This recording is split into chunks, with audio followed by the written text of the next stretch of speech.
안녕하십니까, 레필입니다. 1월 20일 두산 에너빌리티 보도록 하겠습니다. 증시 먼저 보겠습니다. 코스피는 2520포인트로 마감이 되었고요. 코스닥은 0.41% 상승해서 727포인트로 마감되었습니다. 자, 코스피는 오늘 상승으로 출발해서 하락으로 좀 마감이 되면서 보합 정도로 마무리가 되었고요. 코스닥은 0.41% 올라가면서 마지막까지 조금 올라가면서 진행이 되었습니다. 자, 그러나 외국인 투자자는 오늘도 코스피에서 4,200억 정도를 매도를 했고요. 기관 투자자는 660억 매수를 하면서 사실상 코스피에서는 수급 전체적으로는 좋지 않았습니다. 코스닥도 외국인 투자자 800억 정도 매도했고요. 기관 투자자가 100억 정도 매도를 하면서 양매도 진행이 되었습니다. 자, 코스피는 계속해서 지금 이 2500선 초반을 유지를 해주고 있습니다.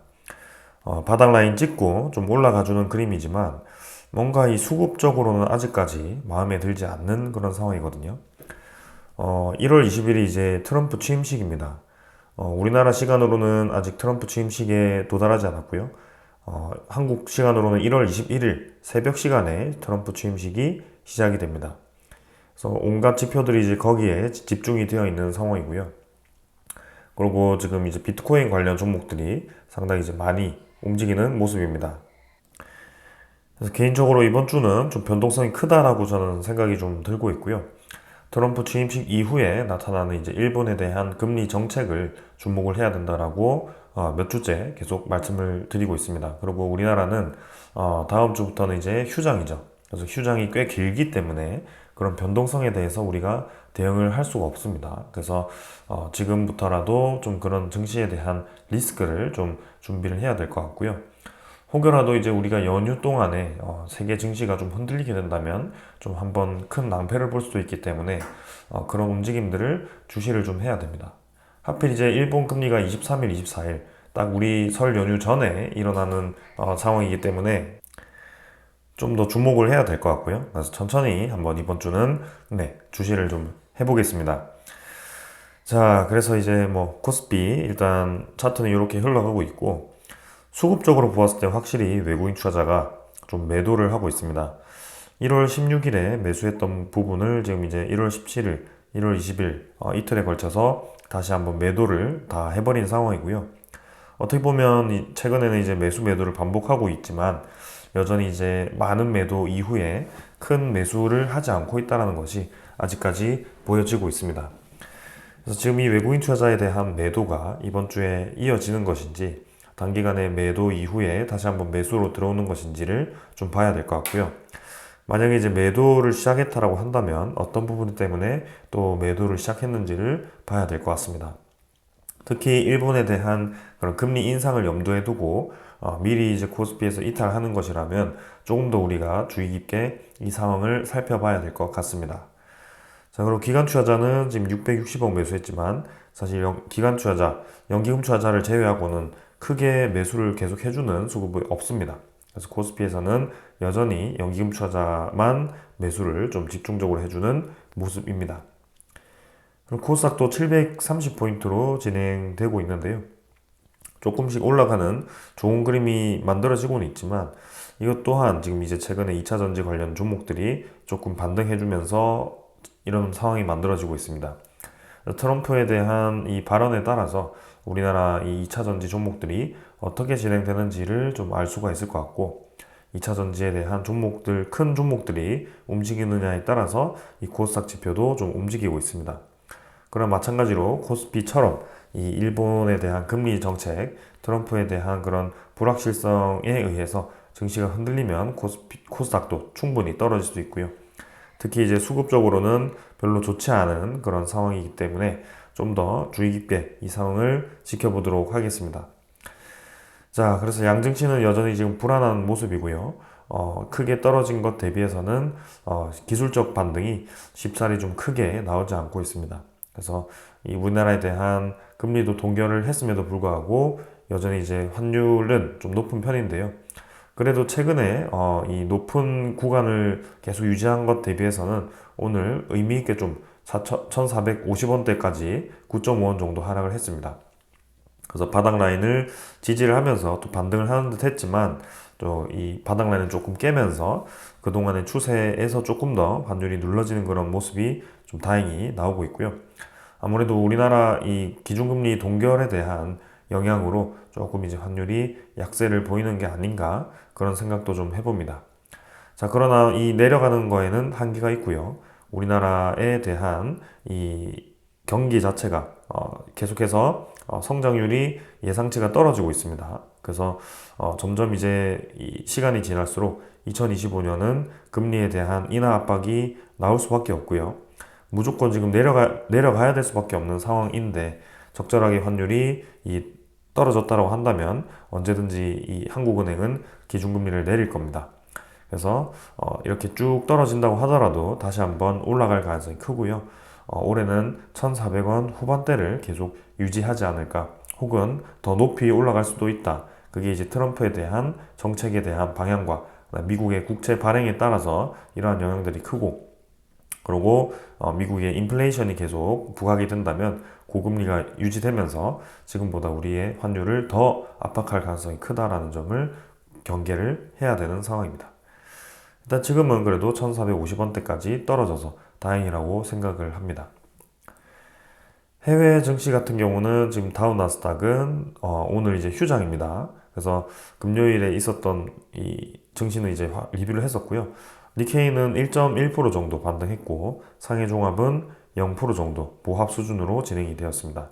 그래서 니케이가 일단 39,000포인트로 거의 유지되고 있고요. 일단은 뭐 일본에 대한 금리 인상을 경계를 하고는 있는데 급격하게 떨어지기보다는 적절하게 지금 또 일본 증시도 받치고 있는 상황입니다. 그래서 일본 또한 지금 이제 미국의 눈치를 좀 보고 있는 상황이 아닐까라는 생각이고요. 마냥 이제 금리를 공격적으로 높일 수도 없는 그런 상황이죠. 몇십 년 만에 이제 금리를 올릴 수 있는 찬스가 오긴 했지만 분명히 일본도 금리를 너무 과격하게 올렸을 때 이 경기에 대한 침체를 또 줄 수 있기 때문에 그러한 부분들을 좀 조심스럽게 접근을 하는 것 같고요. 일본의 이제 이 엔저에 대한 현상을 조금 이제 완화시키기 위해서 금리를 계속 꾸준히 주기적으로 올리고 있거든요. 그래서 그 구간이 지금 도달했을 때 또 한번 그런 상황이 좀 만들어지고 있긴 합니다. 그래서 최근에 이 금리 인상이 유력하게 제시되고 있는 이유 중에 하나도 이 일본의 엔화에 대한 수치가 이전에 금리를 올렸을 때와 거의 유사하게 진행이 되었다. 그래서 이게 어떻게 될지는 한번 23일까지 좀 보자라는 말씀을 드리고요. 아무래도 올라갈 확률이 높지 않나라는 생각을 하고 있습니다. 미국의 뭐 증시는 오늘 휴장이기 때문에 선물 지표 뭐 크게 중요해 보이지는 않고요. 원자재 가격은 지금 국제유가는 조금 떨어져서 77달러, 그다음에 천연가스도 3.8달러 수준으로 그래도 조금 안정화되고는 있습니다. 전체적으로. 여전히 지금 이 안정화에 대한 범위보다도 조금 높은 수준이기 때문에 조금 더 떨어지면 좋을 것 같고요.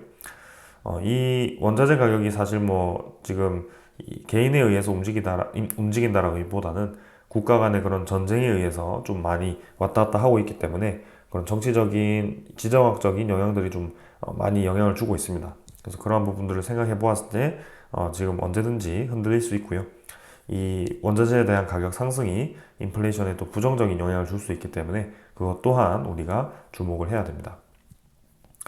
그리고 지금 미국 10년물 국채금리는 좀 떨어지는 듯 하면서도 다시 계속 올라가는 분위기고요. 말씀드렸지만 트럼프는 이 미국의 채권을 발행하기를 원할 겁니다.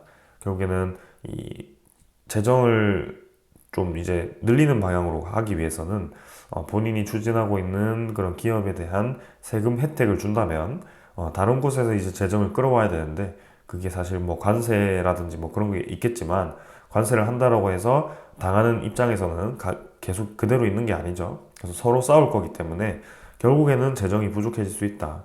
그래서 그게 채권 발행으로 이어질 가능성이 큰데 그게 이제 미국의 국채 금리를 올릴 가능성도 있고 특히 이제 관세 같은 그런 정책들이 인플레이션을 또 유발하기 때문에 금리에 대한 상승을 또 부각시키고 있다. 그래서 채권 금리가 이렇게 계속 올라가는 방향으로 진행이 될 가능성이 있습니다. 단기간에는 지금 이제 미국의 그런 CPI 지표, PPI 지표가 좀 안정적으로 나와서 좀 떨어지는 분위기가 형성이 되었지만 떨어지는 데는 분명히 한계가 있었고요. 그게 CPI 지표, PPI 지표가 예상치보다 낮게 나왔다, 예상치에 부합하게 나왔다라고 하더라도 물가가 의미 있게 지금 둔화되고 있다라고 보기에는 애매한 수치였죠. 그래서 결국에는 천천히 다시 올라가고 있는 기미가 보이고 있기 때문에 언제든지 인플레이션에 도달할 수 있는 그런 아직 범위이다, 아직 안심하기가 어렵다라는 그런 상황이고요. 이 국채 금리가 어디까지 또 치솟는지를 우리가 주목을 해야 될 것 같습니다. 자, 그래서 이 국채 금리에 따라서 지금 많은 이 국가들이 금리 정책을 결정할 것 같고요. 특히 일본이 여기에 대해서 집중해서 좀 보고 있지 않을까라는 생각입니다.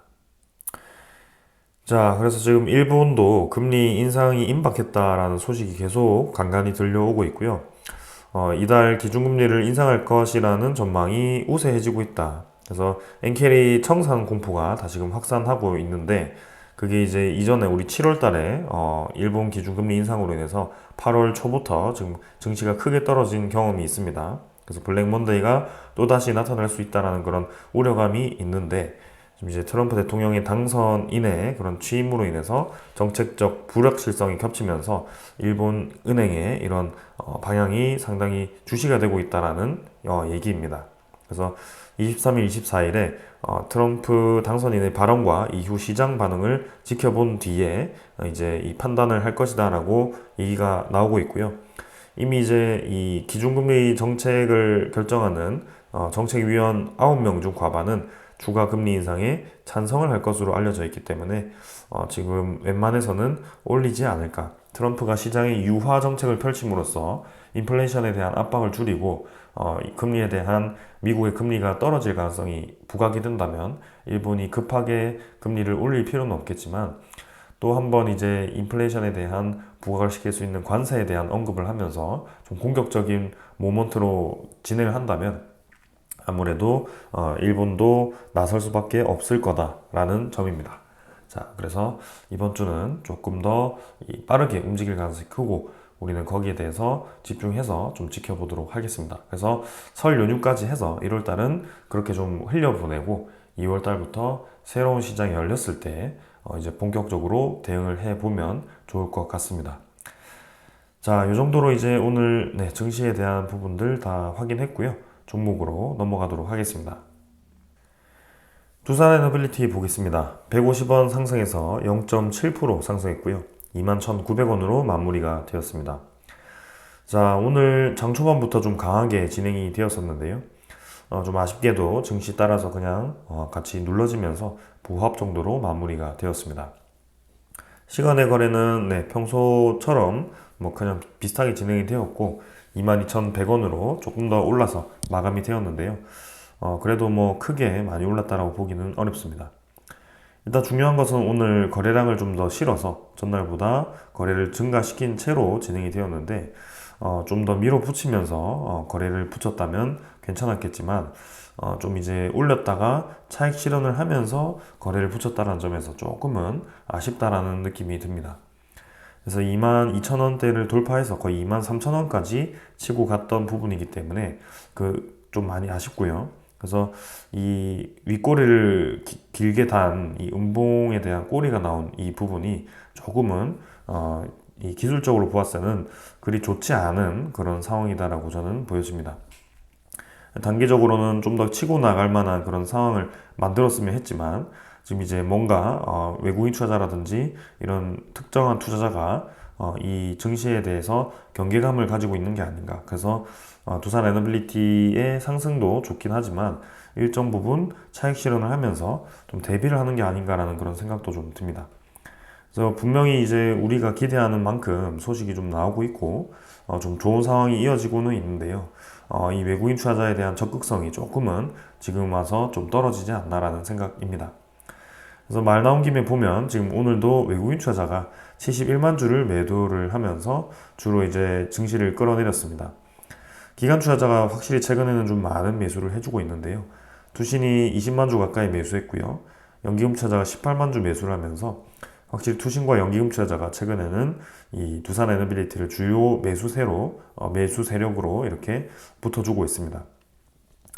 보험 금융투자 사모펀드도 최근에는 좀 매수를 좀 해주고 있고요. 기관 투자자는 전반적으로 두산 에너빌리티에 많은 매수를 이어가고 있습니다. 그러나 이제 외국인 투자자가 매수를 했다가 빠졌다가를 좀 반복을 하고 있는 그런 상황이고, 특히 오늘 같은 경우는 코스피 전체에서 그리고 두산 에너빌리티도 같이 좀 빠져나가는 그런 모습이었고요. 특별한 뭐 그런 이 관련된 테마에 대해서 빠질 만한 움직임은 없었는데요. 모두 다 이제 올라갔다가 좀 이제 주가가 눌러지면서 진행되는 좀 그런 모습이 나왔습니다. 그래서 내일부터 해서 뭐 트럼프 취임식 이후에 이 두산 에너빌리티의 움직임을 더 봐야 되긴 하겠지만, 여기 올라갈 자리에서 거래량을 증가시키는 그 구간에서 이렇게 꼬리를 달고 눌리는 모양새는 단기간적으로는 그렇게 좋은 모양은 아니다라는 점을 좀 말씀을 드립니다. 그래서 뭐 장기적으로 보았을 때 이제 증시에 대한 리스크가 좀 해소가 되면서 두산 에너빌리티가 더 올라갈 수 있는 그림은 충분히 만들어진다면 더 이제 주가가 많이 올라갈 가능성이 있는데요. 혹여라도 이제 아까 앞서 언급드렸던 일본의 금리 상승으로 인해서 코스피 전체에 대한 하락이 예고가 된다면 분명히 또 한 번의 하락이 충분히 나올 수도 있습니다. 그래서 8월 초에 나왔던 그런 이제 엔캐리 트레이드 청산에 의한 큰 하락에 대해서 좀 두산 에너빌리티도 이 음봉 두 개로 증시 하락과 함께 떨어졌던 부분이 있기 때문에 분명히 이번에도 그러한 부분들을 좀 경계를 해야 된다라는 생각을 좀 하고 있고요. 단기간에서는 좀 최근에 이제 25% 정도의 상승으로 좀 단기간에 많이 오르긴 했습니다. 그래서 지금 여기서 신규 매수를 들어간다면 저는 반대를 하겠습니다. 웨스팅하우스에 대한 합의를 했다고 하더라도 단기간에 여기서 베팅을 한다는 것은 좀 무리가 있어 보이고요. 지금 요 구간은 이제 아래에서부터 가져오신 분들이라든지 그 이전부터 좀 가져오신 분들이 지금 이제 버틸 수 있는 구간이지, 여기서 신규 진입을 해서 더 위로 상승을 베팅하겠다라고 한다면 조금 리스크가 있어 보입니다. 그래서 지금은 좀 그런 상황이고요. 아무래도 증시가 좀 잘 넘어간다면 두산 에너빌리티가 이제 2월 달부터 좀 본격적으로 올라갈 수 있는 그런 좋은 이 환경들이 만들어져 있기 때문에 좀 거기에 집중할 수 있을 것 같은데요. 과연 이제 이 1월 말을 어떻게 장식을 할지 그 부분이 저도 상당히 좀 고민스러운 상황입니다. 그래서 조금 더 이 부분에 대해서 계속 주의 깊게 좀 살펴보도록 하겠습니다. 자, 그 다음은 이제 투자자 수급 다 확인했고요. 네, 차트까지 확인했고 공매도 잔고 한번 살펴보도록 하겠습니다. 공매도 잔고는 계속 줄고 있습니다. 87만 주까지도 감소를 했고요. 100만 주 아래로 이제 들어가고부터 꾸준히 좀 줄어드는 모양새가 나오고 있습니다. 그래서 공매도 잔고는 크게 걱정은 없고요. 그다음에 대차 잔고도 한번 살펴보도록 하겠습니다. 대차 잔고는 오늘 이제 상환 상위 종목에 위치를 했고요. 네, 14만 주 정도 줄어가지고 1169만 주 정도 대차 잔고 뭐 크게 늘지 않았습니다. 그래서 뭐 비슷하게 계속 감소세를 유지를 하고 있는 그런 상황입니다. 거래원 같은 경우는 최근에는 이제 한 10일 동안 보았을 때 뭐 특별하게 매수를 이어가는 수급은 없었고요. 매도 쪽에서는 이제 NH투자증권이 주로 매도를 하는 모습이었습니다. 그 나머지는 뭐 별로 움직임 없었고요. 오늘 외국인 투자자도 뭐 직접적으로 매도를 하는 수급은 없었습니다. 종목 상세를 보시면 추정 물량, 당일 물량은 거의 동일했고요. 71만 주 정도 매도 나와서 23.8% 정도, 네, 어제보다 조금 더 보유율이 줄었습니다. 뭐 그러나 최근에 이 보유율은 계속 그 비슷한 자리에서 상승 하락을 하고 있는 그런 상황이고요. 24% 수준에서 계속 유지를 해주고 있습니다. 자, 그래서 외국인 투자자가 이제 이 1월 말 이후의 움직임을 어떻게 가져갈지, 네, 그런 것들을 좀 한번 살펴보도록 하겠습니다. 자, 이 정도로 이제 뭐 기술적인 부분들은 다 확인을 한 것 같고요. 오늘 종목에 대한 소식들을 좀 전달 드리도록 하겠습니다. 자, 먼저 전해드릴 소식은요. 자, 트럼프 취임식이 이제 1월 20일로 되어 있습니다. 그래서 우리나라 시간으로 1월 21일 새벽 2시 정도가 될 것 같은데요. 근데 그 트럼프가 지금 준비하고 있는 것이 에너지 비상사태를 선포하겠다라는 그런 전망이 나오고 있습니다. 그래서 석유랑 원전 관련주가 움직이기 시작했는데요. 지금 트럼프가 뭐 국가 비상사태를 선언한다라는 뭐 그런 여러 가지 소식들이 들려오고 있습니다. 그래서 이번에도 조용하게 취임식을 할 것 같지는 않고요.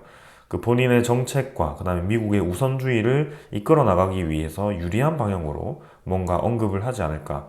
근데 그중 하나가 이 에너지에 대한 수요가 급격하게 증가하고 있는 그런 상황 속에 트럼프는 특히 그 에너지에 대한 안정성과 경제성에 또 이제 주목을 하고 있는 사람이기 때문에 이 탈탄소와는 조금 거리가 멀더라도 그렇게 상황을 진행을 하고 있습니다. 거기에 이어서 원전까지 또 이제 이 투자를 할 것이기 때문에 그런 부분들을 우리가 좀 생각을 해본다면 이 에너지 비상사태가 의미하는 것이 좀 두산 에너빌리티 입장에서는 괜찮을 수 있다라는 생각이 들고 있습니다. 자, 그래서 내용을 살펴보면 간밤에 CNBC 등 미국 현지 매체들은 트럼프 대통령이 취임 첫날부터 새로운 시추, 파이프라인, 정유공장, 발전소, 원자로를 승인하고 규제를 대폭 완화할 것이다라는 그런 보도를 했고요. 아무래도 이게 사실로 진행이 된다면 두산 에너빌리티를 포함한 관련 종목들이 내일 한번 반짝 또 올라갈 가능성도 있어 보입니다.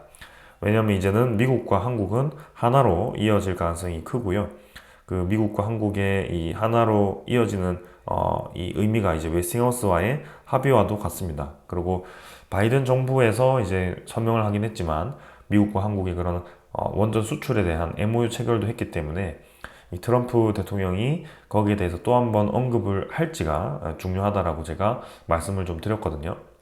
그래서 내일 취임식 때 그런 이제 언급이 나오고 우리나라 조선주를 언급을 했듯이 또 한 번의 그런 원자력 관련된 제조 기술력을 한국과 협력을 하겠다라고 공식적으로 언급을 해버린다면 내일은 뭐 우리 웨스팅하우스의 합의보다도 더 큰 이 상승이 나오지 않을까라는 그런 생각도 좀 해봅니다.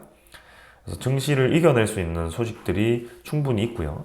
그런 부분들을 우리가 계속 좀 가져가면서 조금 이제 불안한 증시 속에서도 계속 희망을 유지할 수 있는 좀 힘이 있는 것 같습니다. 개인적으로는 증시 분위기가 좋았다면 얼마나 좋았을까라는 그런 생각도 좀 있고요. 타이밍이 좀 많이 아쉽긴 하죠. 그래도 이런 하락장 속에서 코스피는 2800에서 2500까지 떨어지는 구간 속에서 두산 에너빌리티는 그래도 연중 최고점 위치에 도달을 하고 있기 때문에 그래도 의미 있는 장이 진행은 되고 있다. 약세장 속에서도 그나마 두산 에너빌리티가 잘 버티고 선방하고 있다. 이렇게 좀 보시면 될 것 같고요. 네, 일단은 트럼프 대통령의 그런 발언들, 우리나라와의 그런 협력 관계를 공고히 할지를 계속 보고요. 에너지 비상사태 선언으로 인해서 원자로에 대한 그런 규제를 대폭 풀었을 때 거기에 대한 두산 에너빌리티의 수혜가 어떻게 나올지 그런 것들도 한번 살펴보도록 하겠습니다. 자, 그 다음에 이제 뉴욕주도 차세대 원전 개발 마스터 플랜을 수립을 했다라고 합니다. 원전 부지 허가를 위한 연방정부 자금 지원을 나섰다라고 하고요. 이제 뭐 거의 뭐 미국의 두 번째 수도라고 할 수 있는 뉴욕이 움직이기 시작하죠. 차세대 원자력 발전소를 개발을 위한 종합계획 수립에 나섰다라고 하고요. 이제 뉴욕 주지사가 신년 연설을 통해서 10억 달러 규모의 차세대 원자력 개발 마스터 플랜 수립 계획을 발표를 했습니다. 그래서 2025년부터 2026년까지 이해 관계자들의 참여를 통해서 수립을 할 거고 2026년 말에 최종안이 발표가 될 겁니다. 그래서 미국 에너지부 산하의 그런 원자력 혁신 가속화 게이트웨이와 함께 차세대 원전 개발을 위해서 여러 주가 참여하는 이니셔티브를 공동 주도하기로 했고요. 여기서 중요한 것은 여러 주가 참여한다는 것입니다. 그래서 그만큼 지금 미국 전체의 SMR에 대한 개발과 보급을 위해서 주 전체가 움직이기 시작했다라는 뜻이고요. 여기에 이제 많은 SMR 기업들이 미국의 내에 SMR 건설을 위해서 노력을 할 겁니다. 그래서 뭐 뉴스케일 파워라든지 엑스에너지, 그 다음에 테라파워, 홀텍, 또 뭐 히타치, GE 히타치, 그리고 뭐 오클로, 웨스팅하우스, 네, 이런 기업들이 있습니다. 그래서 이 기업들 중에서도 대부분 지금 두산 에너빌리티 공장에 방문을 해서 지금 이제 원자로에 대한 협력, 생산 협력과 뭐 그런 것들을 또 협의를 했고요. 두산 에너빌리티가 아니더라도 지금 이제 우리나라 관련 기업들과 EPC 건설 관련된 부분들, 그 다음에 그런 향후 개발에 대한 협력들을 계속 진행하고 있습니다. 자, 그런 면에서 본다면 우리나라와 미국은 지금 이제 SMR 개발을 이미 오래전부터 돈독히 해왔고요. 이번에서야 뭐 미국과 우리나라가 원전 수출 MOU 체결을 해서 이제부터 시작한다라고 하기보다는 이미 민간 간의 협력은 오래전부터 이어져 왔습니다. 그것은 우리나라 기업들이 미국 SMR 기업들에게 지분 투자를 하기 시작한 지점부터 시작이 되었다라고 볼 수가 있고요. 그렇게 되면 이미 한 2, 3년 전부터 우리나라 기업들은 일찌감치 미국 SMR 기업들에게 투자를 했고, 트럼프 대통령과 같은 그런 주요 인사들이 보기에는 한국의 그런 이 투자가 상당히 좋게 보일 겁니다. 미국의 우선주의 입장에서는요. 그래서 그런 것들을 더 협력을 공고히 해서 이제는 견제를 할 만한 그런 상황이 생겼기 때문에 우리나라와 협력을 해서 제3국을 견제하기 위해서 좀 노력을 하지 않을까 싶고요. 특히 그 3국을 견제하기 위해서는 3국 대비해서 떨어지는 제조 기술력을 확보를 해야 되는데 그게 지금 한국에 있다라는 점에서 상당히 지금 트럼프는 한국에 주목을 하고 있는 상황입니다. 그래서 그런 것들을 본다면 두산 에너빌리티는 쭉쭉 뻗어나갈 수밖에 없는데요.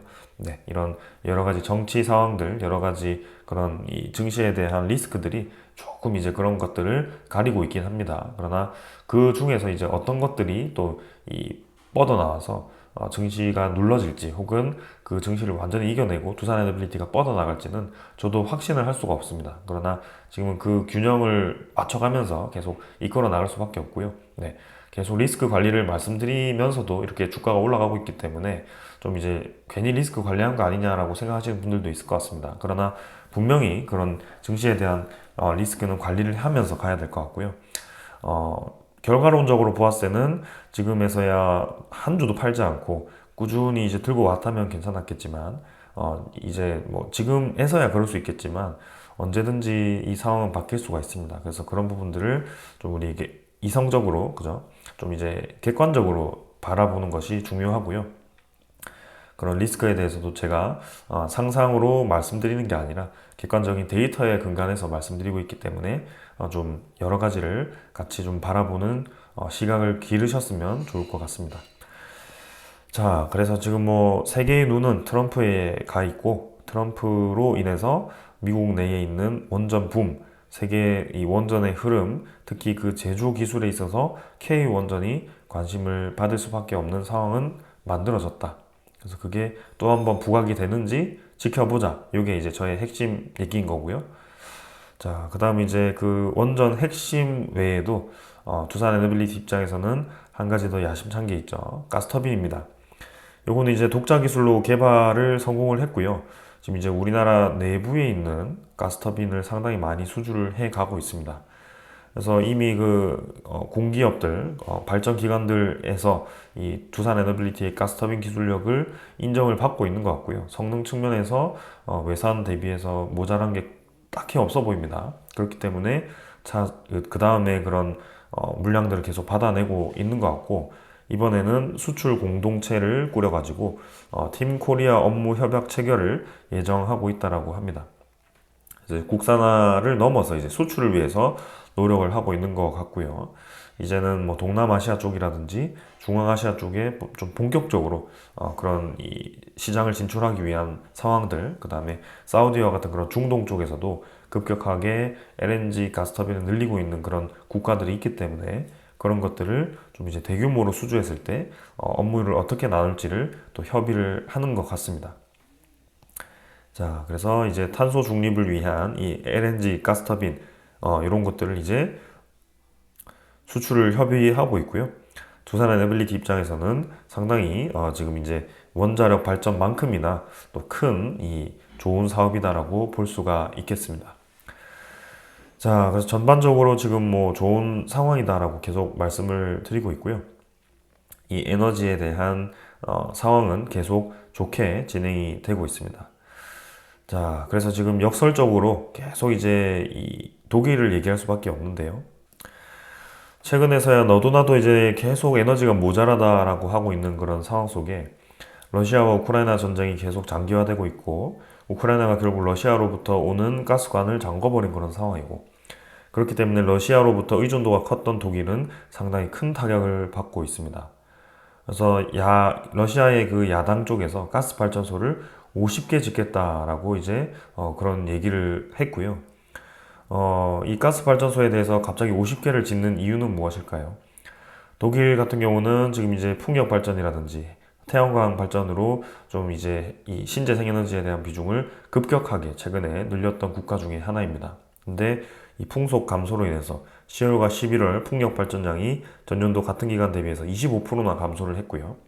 이 25%가 뭐 10메가와트, 100메가와트 이 정도 수준이면 전체적으로 봤을 때 뭐 크게 문제는 없겠죠. 근데 국가 전체 전력의 25%가 줄어든다고 했을 때는 엄청나게 큰 손해입니다. 그래서 이러한 부분들이 지금 독일에 있어서 이 에너지 산업에 엄청나게 큰 타격을 주고 있는 거고 전기료가 들쭉날쭉하게 만들고 있는 거고 그 전기료가 들쭉날쭉하다면 당연히 제조 기술력도 제조 기업들도 흔들릴 수밖에 없습니다.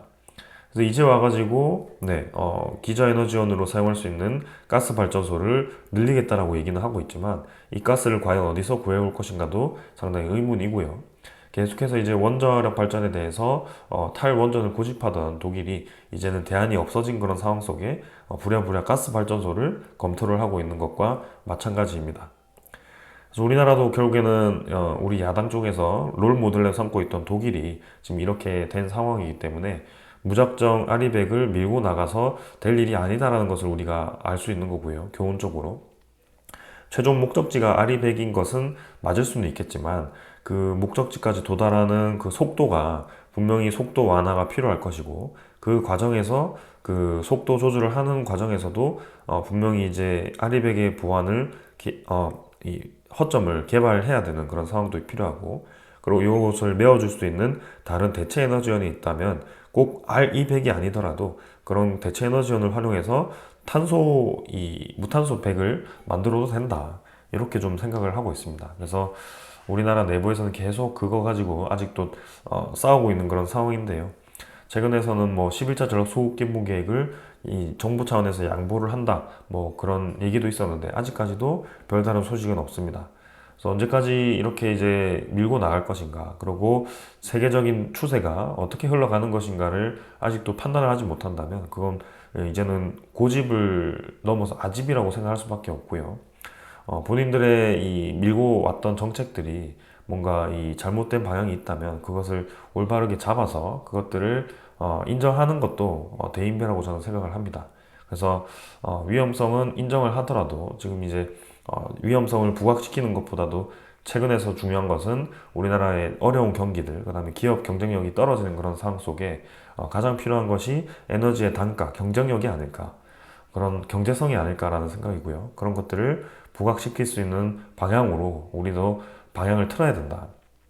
왜 일본이 재생에너지를 늘렸지만 석탄 화력 발전소를 아직도 40% 이상 유지를 하고 있는 것인가? 그리고 미국이 미쳤다고 SMR과 원자력 발전소를 저렇게 계속 추진을 할 것인가? 그리고 트럼프는 아예 그냥 원유랑 그냥 이 가스를 계속 돌리겠다라고 얘기를 해버리는 거고요. 중국도 마찬가지입니다. 그래서 지금 전 세계적으로 우리나라만 계속 이제 석탄 확 줄이고 원전도 줄이려고 하고 있고 이 재생에너지만 계속 늘리자라고 얘기하는 거거든요. 그러니까 우리만 바보 되는 겁니다. 경제성은 경제성대로 있고 우리 뭐 전 세계적으로 정말 이제 지구를 구해보겠다라는 그런 심정으로 유토피아 같은 마인드로 이제 재생에너지를 한껏 늘려놨더니 알고 봤더니 다른 국가들은 재생에너지도 늘리면서 석탄 화력 발전소를 오히려 늘렸더라. 이렇게 되면 정말 이제 혼자 바보 되는 거죠. 그래서 그런 이제 기업의 경쟁성을 떨어뜨리지 않는 선에서 이런 상황들을 만들어야 되고 이런 것들을 우리가 생각을 해 봐야 된다. 그래서 좀 합리적으로 선택을 해 갔으면 하는 바람입니다. 자, 그래서 두산 에너빌리티 이 정도로 좀 리뷰를 하고요. 오늘 이제 트럼프에 대한 움직임 한번 살펴보도록 하겠습니다. 자, 오늘 여기까지 하겠습니다. 감사합니다.